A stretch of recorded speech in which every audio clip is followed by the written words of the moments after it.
it's Genevieve over here at Bergstrom Lexus in Appleton. Behind me I have a 2017 Lexus ES 300H. This is the hybrid sedan from Lexus. The specific one has a luxury package on it, and I'm going to show you some of the differences from 2016 to 2017. Here we go. So this one that I'm going to show you is atomic silver with a black leather interior. And you can see from the front it still has the same hourglass front grille and the LED wrapped headlights. It actually wraps a little further around on the side. You have this black accent inside the headlights, the chrome wrap around the fog lights here at the bottom. All of the Lexus hybrids have this kind of blue, if you can see that, blue accents around the logo. It's the only ones that do that are the hybrids. It's kind of cool. Here are the upgraded wheels. It is an aluminum wheel, a bright aluminum wheel with these light gray accents on the inside, which look really cool with this color, I think, in atomic silver. You can see the turn signals in your side view mirror. Here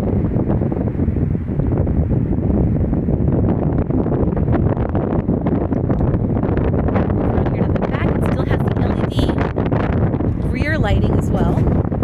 Parking sensors that beep at you when you get too close to things. I'll show you where the button for that is inside the car. So then again, the hybrid badging has the blue accent in it. Again, the blue accent in the rear logo. And then a lot of the hybrids that we've been getting in are coming with this lip spoiler. It's not necessarily a feature that's on every ES, but you can order this lip spoiler also for the ES 350. That is your shark fin antenna. That's got the antenna for your satellite radio in and your GPS for the navigation.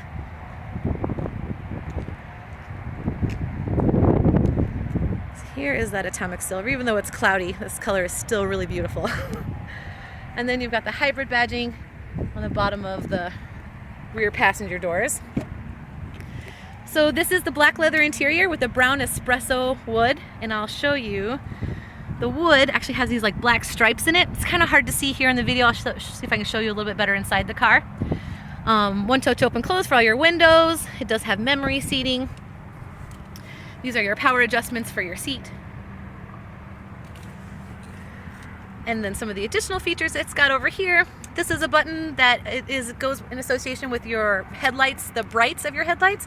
When you have this button pushed in, if you're using the brights of your headlight, it will auto dim them if someone's driving at you so you don't blind them. This button right here is for the parking sensors that I showed you on the front and rear bumper of the car. And then BSM stands for blind spot monitor. And when that little green light is on, that feature is on. And that is what makes those bright orange light right there in that side view mirror. That lets you know when someone's driving in your blind spot. Over here on the toggles on the steering wheel, you have auto mode for your headlights. They'll turn off and on automatically based on how light or dark it is outside. You also have auto mode for your windshield wipers. So if you just put them in an auto mode, they'll actually turn on when it starts raining, and then you can speed them up and slow them down, much like how intermittent mode works in most cars, but the auto mode actually just turns off and on by itself. On the left side of the steering wheel, you've got your audio controls for your radio and CD player, voice commands for the whole car, Bluetooth, pick up and hang up for your cell phone. Actually, this button also controls your Bluetooth audio as well. Here in the instrument panel, this is what the instrument panel looks like for the hybrid. On this side, obviously, you have your speedometer in miles per hour.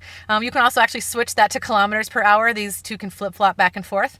Normally in most cars, this side is a tachometer, where it would show you your RPMs for the vehicle. But in the hybrid, it is actually just showing you, I'm going to move my phone a little closer. And the hybrid car is actually just showing you the amount of power that you're using, kind of like a tachometer, but for power. Now it can go, so this is what it looks like when you're just driving normally. But you can actually put it in a sport mode. You have the adjustable transmission in this car, just like you do in most of the cars. Again, where the eco mode is going to make you drive in a way that gets you the best fuel efficiency. The normal mode is however you want to drive it. But if I turn this to the right, it now switched my little power thing to an actual tachometer. Now it's a tachometer in a very misleading way. It's just basically one continuous gear, but it does give you this tachometer when you're in sport mode just to kind of change the performance and feel and look of the car. But it's funny because you think that that's actually like something that's set on the screen, but it is actually a digital screen that just switches just like that. So that's pretty cool. I just thought I'd show you that. Here is the navigation system, and the nav screen is kind of tucked in here under this little cave. When I put the car in reverse, the backup camera will show up behind me. It also has this little analog clock in it that is very similar to the clock that's in the ES350. Your radio controls. And if I hit the radio button right here, it'll actually just make the radio show up on the nav screen. And if I keep hitting, radio will go from AM to FM, satellite over and over again. Media is going to be any music that's on your phone or any music from things that you have plugged in to the plugs that are in here. Just flip this open with my hand here.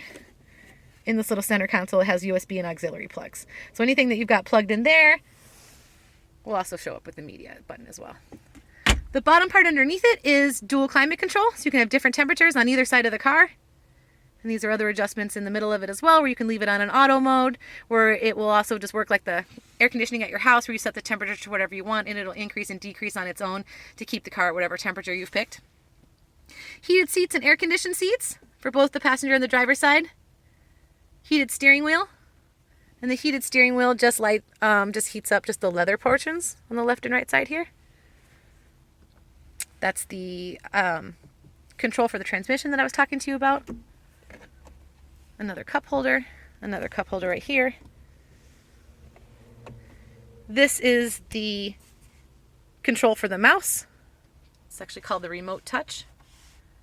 And so how I do things like that is I just move my hand around like this, and it moves up on the screen. And then when I want to select something, I just push down like that, and it selects whatever I'm looking at on the screen. And I've got a couple other videos too where I show you how to work the navigation, so if that's something that you're looking for, you'll definitely be able to find those. Oh, here, you can see the wood a little bit better now, where it actually has these stripes in it. It's this espresso wood, and looks really, really awesome with a black interior. You can kind of see it up there on above the glove box, and over on the side of the door. Another feature it has, power sunshade. It also has a moonroof. It has an SOS button, like having a 911 button in the car. And these are your moonroof controls. And I just want to show you two other safety features, new features that come in the car. So one of the features has to do with your cruise control. So here's your cruise control right here. This is actually the same kind of toggle that's been in the car basically since 1989. You just accelerate to the speed that you want to go to, push this button to turn your cruise control on. Get out of sport mode, and it lights it up right here. That little green picture right there is your cruise control. And then when I'm in cruise control, I just get to the speed I want to, push down on the toggle, and it has me set. Now, this little button here, and that's actually how it is in every Lexus car. This button is something new. This is the radar cruise control button. So when I'm in cruise control, I can push this button and see that picture that comes up? Those three little lines? That's 3 car lengths, 2 car lengths, 1 car length. And what that is doing is creating a buffer between me and the car in front of me based on the amount of car lengths that I want. So right now, I would be 2 car lengths in front of me. So what that means is someone moves in front of me that's driving a shorter distance than that, it bounces off of them and slows me down. And when that car moves back out of the way, then it just takes me back to the speed that I was at before. So, and I can just do that really easily, just on the fly while I'm driving, just by pushing this button at any time. And it will, if you can see both of them as I'm pushing it, it'll just adjust it as I'm doing it. Then the button that's right next to it, when I push it, that lights up lane departure. So it's telling you right now that your lane departure is turned on, and that's the little symbol for it, that little white car right there. And what that is doing is basically letting you know when the car is swerving out of the lane. So there's sensors on the left and right side of the car that know where the middle of the lane is and the outside of the lane. And if the car starts to swerve out of that, it makes small corrections to the steering wheel to get you back. It's basically looking for you to give it some type of a feedback. So if you're holding tight to the steering wheel, like intentionally trying to go the way that you are, then the system will not do anything. It'll let you drive the car how you want. But if you're falling asleep and there's no response or anything like that, then the car will take it into its own hands to make some corrections to that to make sure that you don't swerve off the road. In addition to having the radar cruise control in front of you, it also lets you have a pre-collision system. And using that same radar beam, it is actually active all the time for a separate thing that's looking for things that are flying at the car that you might not be able to avoid. So if you're driving really slow through a parking lot, it's actually going to stop the car if a person walks out in front of you. So just a lot of cool little features that they came up with. Those new things that I just talked to you about are part of something called the Lexus Safety Plus package. And that's just a safety package that is now on most all of their cars, and it gives you that pre-collision system, the lane departure, and the radar cruise control. Those are the all-weather floor mats that are in the vehicle. Just kind of looking around here just to let you see some other things. But that is basically this ES300H in a nutshell. I really hope that you guys enjoyed it. If there's something I missed or questions that you have or a different car that you want to see, put it in the comments below and I'm happy to help. Take care.